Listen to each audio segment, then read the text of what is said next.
Peace and blessings, y'all. In this corner box of 24.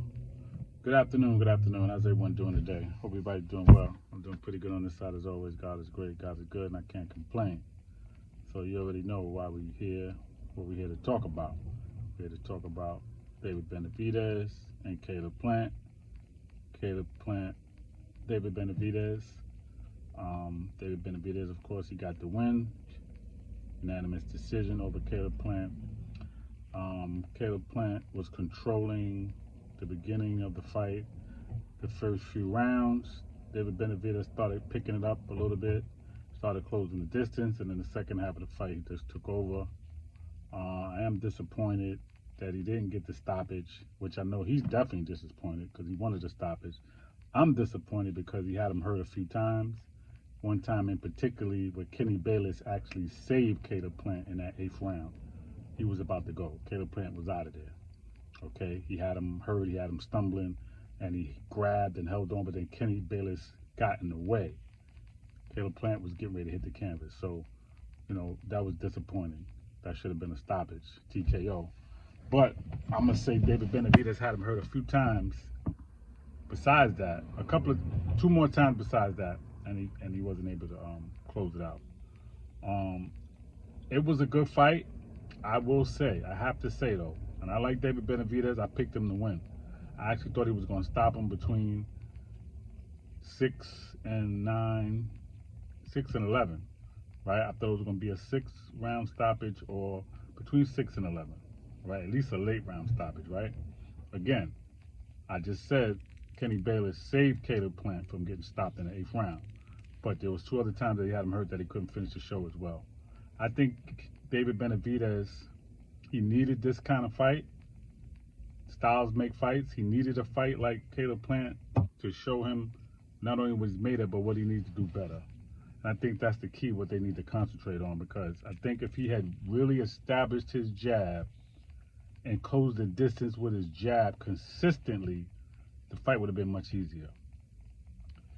I'm just saying, a jab can control any fighter. Whether he's a boxer, brawler, the jab is the key. The jab is the bread and butter. The jab is basic 101. Any trainer knows that. Okay? Caleb Plant did 101. What did he do? He punched, he threw a couple of punches, threw a few punches, and then what did he do? He grabbed David Benavidez. Why? So he could break his composure. So he could break his, so he can break his rhythm, so he could break his rhythm so he couldn't really get off. So you punch him, get off, then you grab him, right? Then what does that do? You break his rhythm and then you start discouraging him from throwing.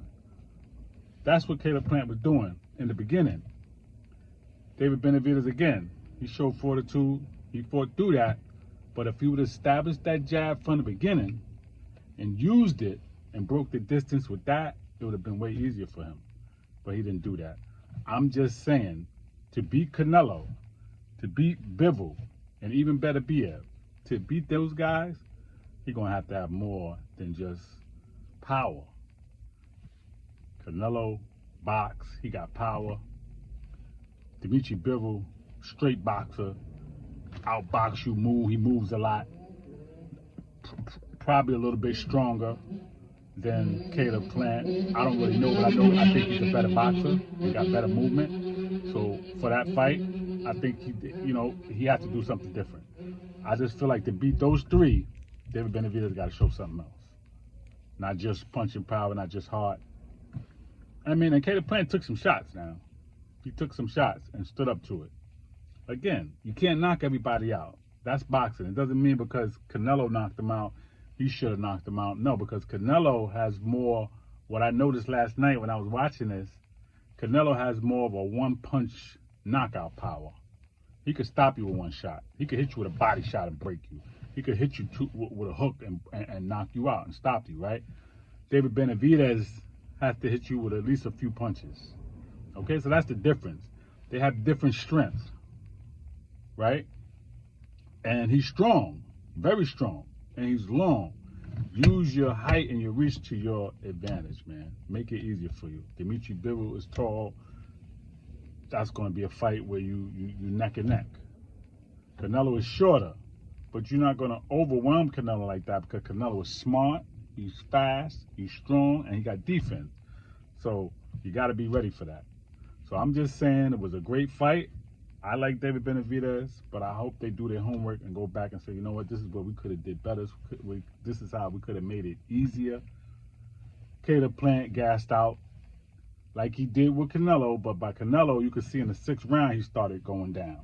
In this fight, it took him a little bit longer, right? But what if he didn't gas out? What if he didn't look like that and lose his energy like that? It could have been a different fight. That's why David Benavidez, pardon me, has to be grateful, and he has to go back to the drawing board, go back and do his homework, and be ready for the next fight and do something different. Okay? Peace and blessings, y'all. In this corner, boxing 24. Please subscribe to the page. Please leave a comment. Let me know how you feel. Everybody enjoy the rest of your day. Peace.